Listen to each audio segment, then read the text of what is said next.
Well, it's no secret that the official residence of Canada's Prime Minister is a disaster.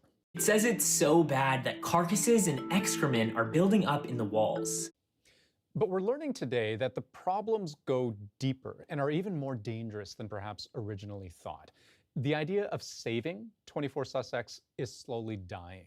And the reason isn't really just the rats or the money it would take to fix up the place, it's security. My understanding of it is there's no way to make that site safe at a reasonable cost. It's too close to the road, too close to the river. It doesn't give you the kinds of setbacks and perimeters that you need in 2023.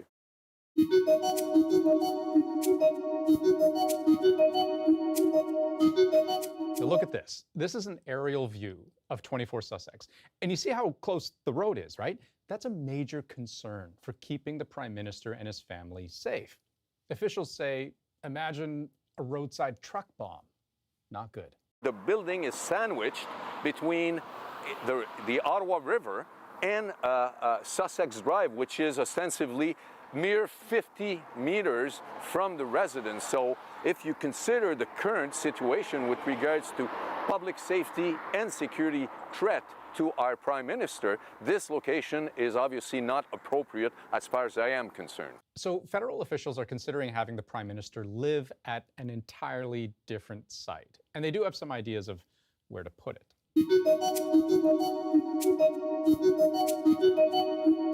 So keep in mind, Ottawa is not a huge city, but there is a lot of federally owned land. So there are places that could accommodate a brand new home for the Prime Minister.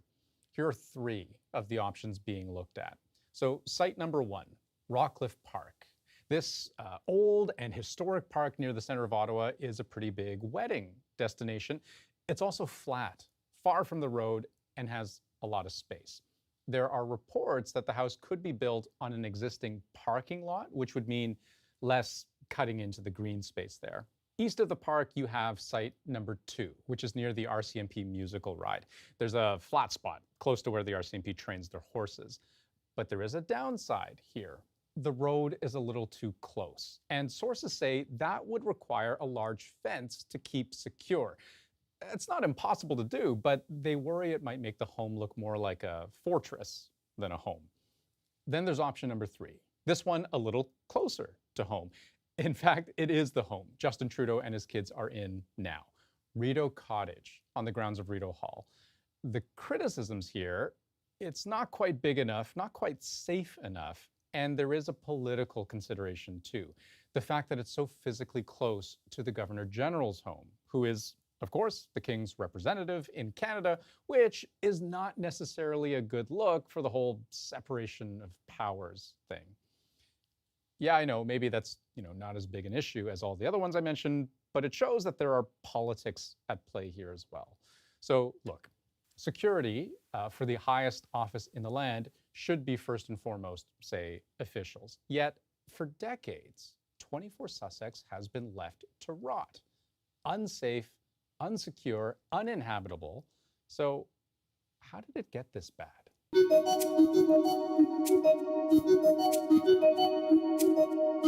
Yes, it is the official residence of the Prime Minister that the Prime Minister officially refuses to reside in. And you know what? Despite money being poured into it, despite construction work actually ongoing right now as we speak, the more you peek behind the curtains, the more of that flaking paint you scrape away, you begin to realize just what an impossible problem 24 Sussex really is.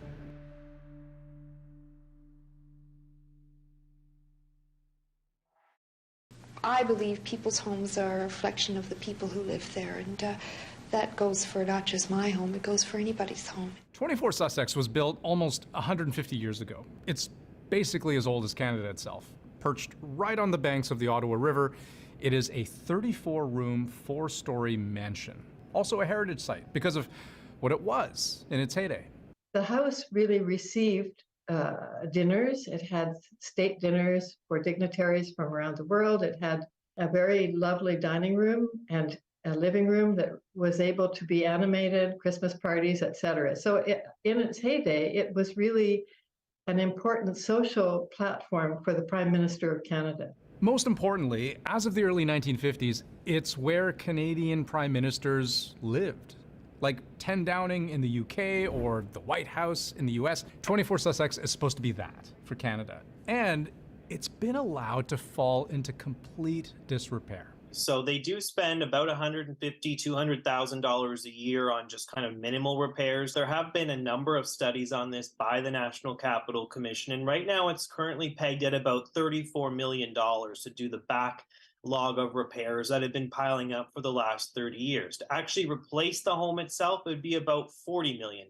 That's JP Tasker, by the way. Reports on Parliament Hill for CBC, just wrote a big piece on all of this.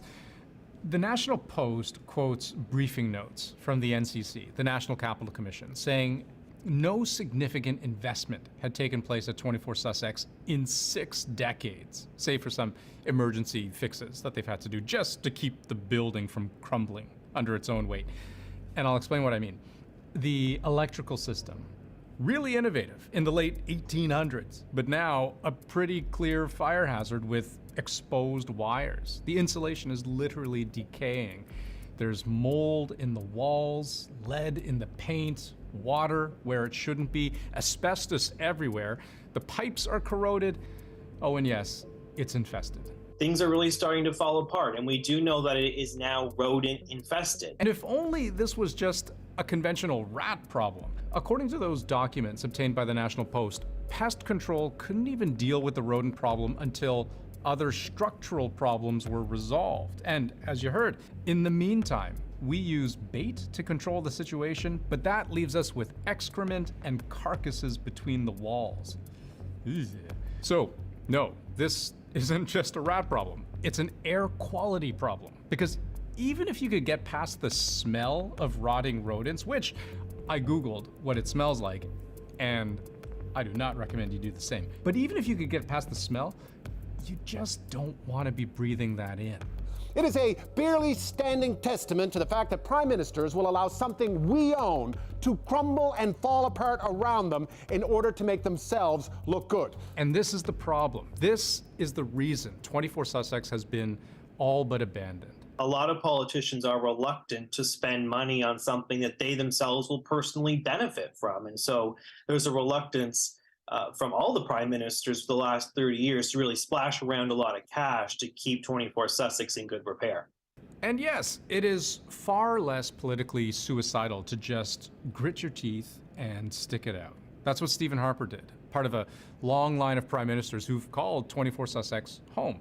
It was only in 2015, when Justin Trudeau was first elected, did he become the first to say, no frickin' way, like I'm not living there. And he moved his family into a smaller house on the grounds of Rideau Hall instead. No prime minister ever wanted to spend a penny of taxpayer dollars on upkeeping that house. So I'm fairly resigned to not living in that house for the entire term. We should be quite embarrassed about the fact that we didn't keep it up properly over 60 years. It hasn't been properly maintained. Nobody in their own home would do that. So where does all of this land us today? Well, like I said at the start, work has actually just begun to bring 24 Sussex up to code. But it's really just that. It's stripping the walls of cancer-causing asbestos. It's removing the archaic fire hazard of an electrical system. Should take about a year, will cost more than $4 million.